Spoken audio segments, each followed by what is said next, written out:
Muy bien, muchísimas gracias. Vamos a entrar rápido en materia. En el último tiempo nos ha comenzado a preocupar enormemente el tema del narcotráfico en nuestro país. Recuerdo que hace unos meses atrás, un par de meses, Raúl lanzaba una hipótesis que nos llamó profundamente la atención. Digo, Raúl Prada, nuestro invitado de hoy. Raúl, y nos decía, Omar, hay que entender algunas cosas, sí. Parece que la ideología, el regionalismo, el racismo, etcétera, todo ya está de un lado. Estamos en un escenario diferente, en un nivel de presencia del narcotráfico que deberíamos comenzar a intentar reflexionar sobre el mismo. ¿Cómo ves, en base a todos los datos, toda la información que nos arrojan los diferentes espacios de opinión pública, medios de comunicación, etcétera, autoridades, en este caso el propio Marcet, cómo evalúas en qué situación está el narcotráfico en nuestro país? Bueno, empezaremos por el tipo de información que lanzan. Yo considero que son espectáculos y son montajes.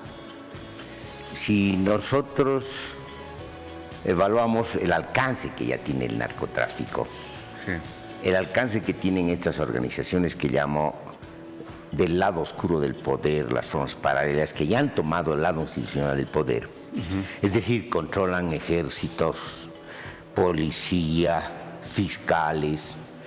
En este contexto, digamos, ¿qué es lo que está ocurriendo? Lo que ocurre no se hace visible, no se vuelve información.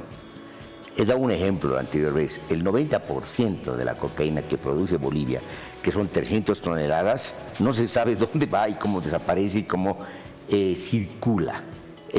Ni el 10% es lo que aparece en los medios de comunicación como control, como erradicación, como interdicción, pero ese es el 10% y es el costo para los carteles. Eso quiere decir que la economía política de la cocaína funciona. Entonces ahí empecemos. Entonces, ¿qué es esto? Estos son montajes, son arreglos. Si nosotros vemos y comparamos con lo que ha pasado en Colombia, con lo que ha pasado en México, con lo que está pasando ahora en Ecuador, sí, vamos a darnos cuenta que en realidad lo que está ocurriendo es lo que nos quieren mostrar. ¿Y qué es lo que nos quieren mostrar? Que se trata de capos. A ver, dime, ¿lo han agarrado al Chapo, lo han matado a Escobar? ¿Ha desaparecido el narcotráfico? No. Ha muerto nuestro capo, ¿no? Suárez, y no ha desaparecido. Es decir, no es un problema de personas, es un problema de un sistema que funciona, el sistema de la economía política, de los tráficos ilícitos. Entonces, si no desmontas el sistema, no va a pasar nada. Uno sustituye a otro. Entonces, es muy útil que desaparezcan unos capos y sean sustituidos por otros. Y es muy útil llegar a acuerdo con unos capos y con unas organizaciones para atacar a otras. Eso es lo que está pasando. Es una guerra de carteles donde los gobiernos se han vuelto instrumentos de los carteles. Entonces, estos son espectáculos, son montajes. Es decir, hay ya inclusive películas que muestran lo que está ocurriendo.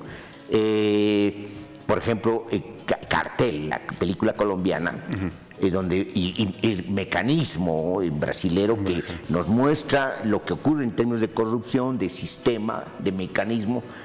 No importan las personas. Y en Cartel vamos a ver cómo la policía está requete metida, pero hace que actúa, hace que interviene, pero interviene por acuerdos. Es decir, por acuerdos con las mismas organizaciones. Esto es parte del espectáculo para la gente inocente. Estamos hablando de como tú dices, es parte de un sistema. Estamos hablando de que este sistema, pese a que nos muestra la lógica del capital como elemento fundamental en la estructuración de las relaciones, el narcotráfico estaría inmerso en esto que podríamos considerar el capital. Claro, tienes toda la razón. Es decir, ¿qué es lo que está ocurriendo? Estamos entrando a una fase del capitalismo que llamo el del crepúsculo y de la decadencia. Es decir, hemos pasado la fase comercial, hemos entrado a la fase industrial. La fase financiera es cuando se anuncia ya la clausura del ciclo. En todos los ciclos hegemónicos, este ciclo hegemónico sigue siendo el norteamericano. Y en su etapa financiera empieza a avanzar a las políticas especulativas. Es decir, por ejemplo, diferir la crisis real Sabemos, tú eres marxista, sabes, es de sobreproducción. Ellos difieren la crisis a través de el dilatamiento de las crisis financieras, pero que no resuelven el problema de fondo, sino que la dilatan. Y entonces empiezan a avanzar al tema especulativo, donde hay un capitalismo especulativo que además va a resolver sus problemas a través de la expansión del extractivismo, pero ya no se trata de un extractivismo con características del siglo XIX o del siglo XX, sino del siglo XXI, con una tecnología muy avanzada, el fracking, por ejemplo, ¿no? La explotación en cielo abierto. Entonces están combinando, digamos, tecnologías muy avanzadas con retornos al despojamiento y la desposesión que es la acumulación originaria del capital. En ese contexto se entiende que en plena crisis, en plena decadencia, se rompe el equilibrio, donde lo que estaba en la sombra empieza a aparecer en la luz, se hace visible. Lo que estaba en la sombra eran precisamente estas prácticas de corrupción, de corrosión institucional, estos tráficos ilícitos estaban en la sombra, funcionaban, pero digamos en una especie de equilibrio con el lado institucional del poder. Pero ahora el lado institucional del poder se ha convertido en instrumento del lado oscuro del poder, y en ese contexto sí se explica porque cómo funcionan en términos de un capitalismo que está en plena clausura. Funciona en el sentido de que tienen que captar el excedente, y van a captar el excedente a partir precisamente de estos tráficos ilícitos, de la descomposición de la economía compuesta institucional.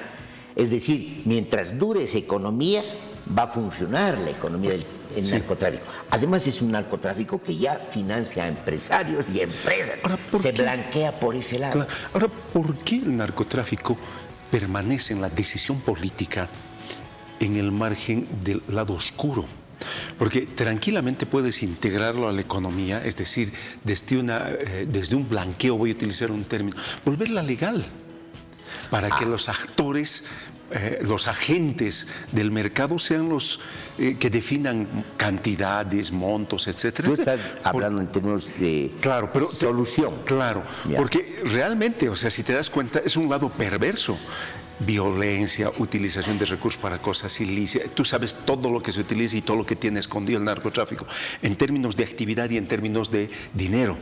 Entonces, para erradicar eso, tendría que trasladárselo al ámbito formal. Claro, teóricamente, el mismo Friedman ha planteado la legalización a nivel mundial, y eso, digamos, teóricamente es correcto. Pero ¿qué es lo que está ocurriendo? Lo que está ocurriendo es la proliferación escandalosa de la violencia, a tal punto que, digamos, en poco tiempo en México, en una década, se ha llegado a 200.000 desapariciones, donde la mayor parte son feminicidios, y en Ecuador y en Colombia, digamos, se ha llegado a cifras abismales. Nosotros no estamos tan lejos, ¿no ve?, de este tipo de cifras, porque ya la violencia se cobra sus muertos, se cuantifican muertos también en Bolivia. ¿Y eso qué implica?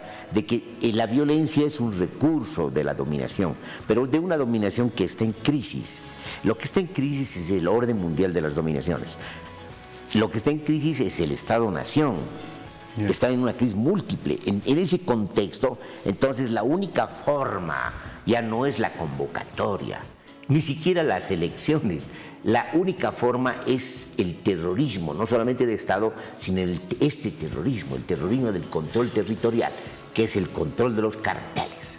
Y por lo tanto, estamos retornando a formas bastante barrocas, digamos, de violencia para mantener el poder en plena clausura. Son prácticas de la ampliación de la circulación del círculo vicioso del poder, pero también tiene que ver, digamos, con prácticas donde el capitalismo, la economía, digamos, del lado institucional de la economía mundo, está tomada y está funcionando como complementaria a la otra economía que se ha vuelto muy importante. Estamos hablando de 2 a 3 billones de dólares que generan estos tráficos. Es mucha plata. Y que en la clandestinidad se vuelve mucho más caro. Porque si el negocio fuera lícito, no tendría estos ribetes. Correcto. En términos de solución, tu teoría es correcta. ¿Por qué? Porque, digamos, ya hay un antecedente. El whisky en los Estados Unidos de Norteamérica, cuando se legaliza, se rompen las bandas, los carteles, bajan los costos. Es decir, claro, pero tiene que hacerse a nivel de Naciones Unidas. ¿Pero por qué no lo hacen? Esa es la pregunta. qué no lo hacen? Porque la lucha contra el narcotráfico de los organismos internacionales y de los Estados-nación forman parte de la reproducción del narcotráfico. La lucha contra el narcotráfico es muy útil para la reproducción del narcotráfico por los altos precios, por la capacidad de la organización y de la reorganización y de la recomposición de estas organizaciones, y porque además le sirve a todos los estados y a la banca internacional para el blanqueo. Es decir, los únicos inocentes son los pueblos y las sociedades que a través de los medios de comunicación reciben noticias fragmentarias y además empiezan a analizar a partir de esas impresiones fragmentarias como si esa fuera la realidad. Esa no es la realidad está en otra parte, como diría Kundera.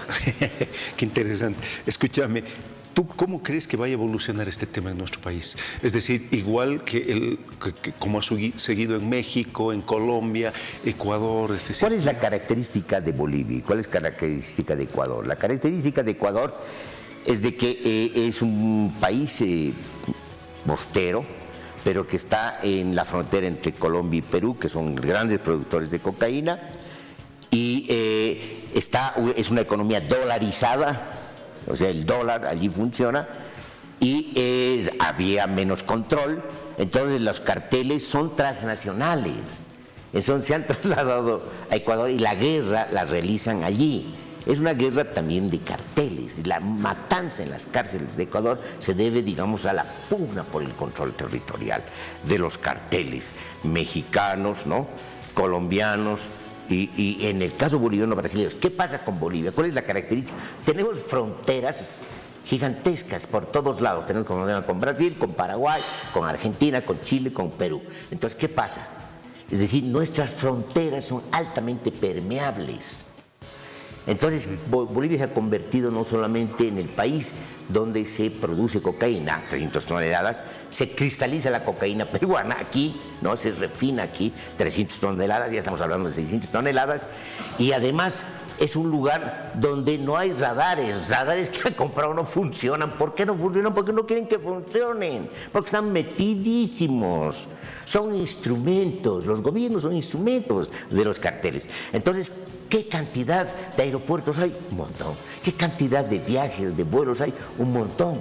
Pero obviamente, ¿qué se llama? No se controla eso. ¿Qué es lo que está ocurriendo? Es decir, sigue funcionando, pescan un avión, 2 aviones. ¿Qué porcentaje de aviones están controlando? Caen. Entonces, ¿qué es lo que está ocurriendo? Se han dividido el trabajo.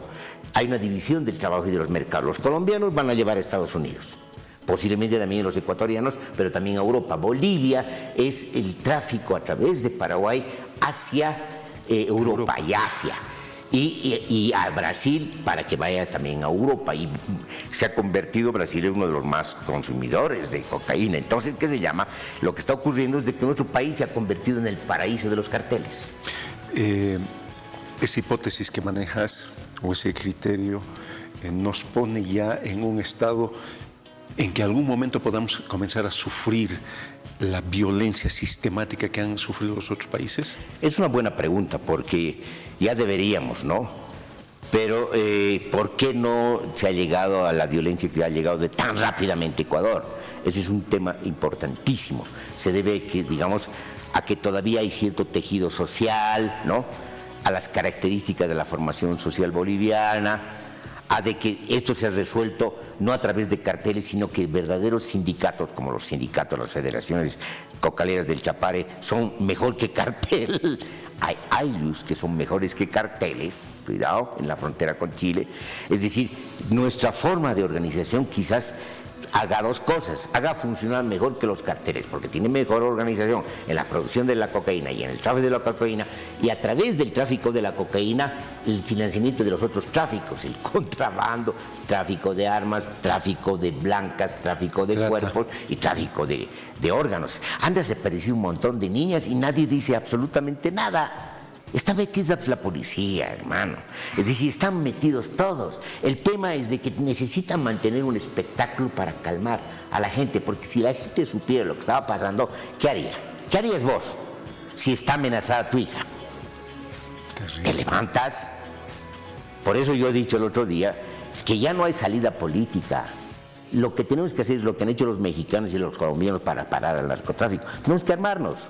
Es decir, autodefensas, no hay otra alternativa, porque la situación realmente es calamitosa.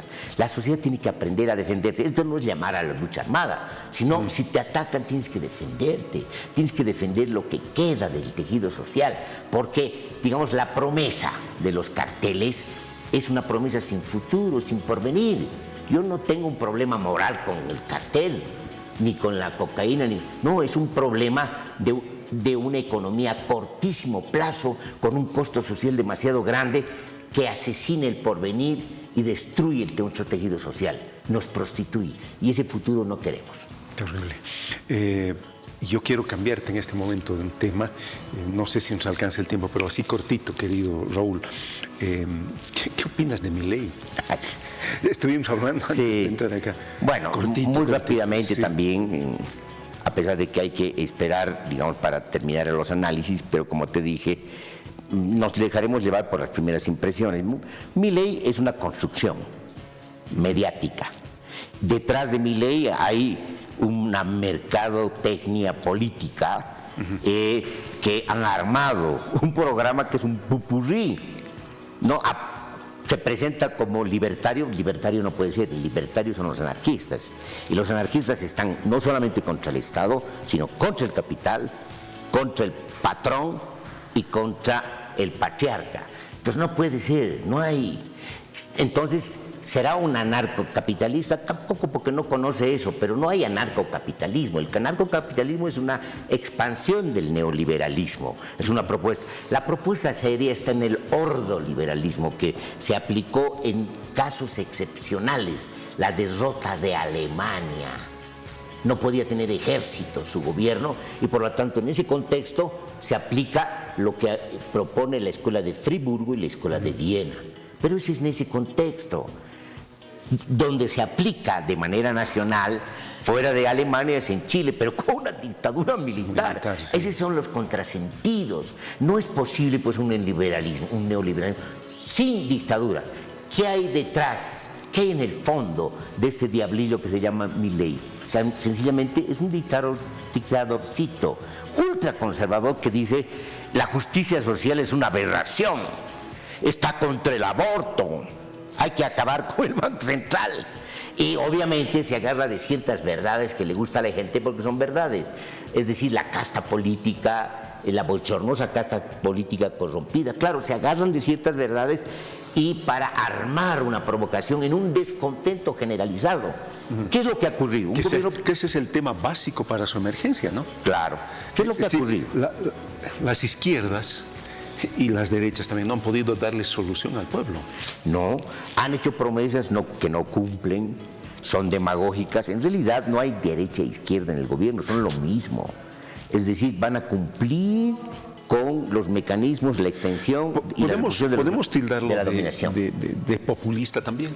Es un neopopulista, charlatán, ¿no? Y provocador, ¿no? Que está hablando, digamos, a distintos públicos y les está diciendo cosas que quieren escuchar. ¿Para qué? Para salir. Es parte de la clase política y dice que está contra la casta política. ¿Por qué participa en las elecciones? Está aquí en la casta política. Es decir, y los medios de comunicación se meten en eso. ¿Y qué más hay detrás? ¿Quién ha armado detrás a Milei? Esa es una buena pregunta. ¿Qué estructuras de poder están detrás de Milei? No te olvides que su vicepresidenta es hija de un militar, pero no se trata de eso, no es un pecado original. Es una señora que dice que hay que perdonar y olvidar los crímenes de lesa humanidad de las dictaduras militares. Hay 30.000 desaparecidos.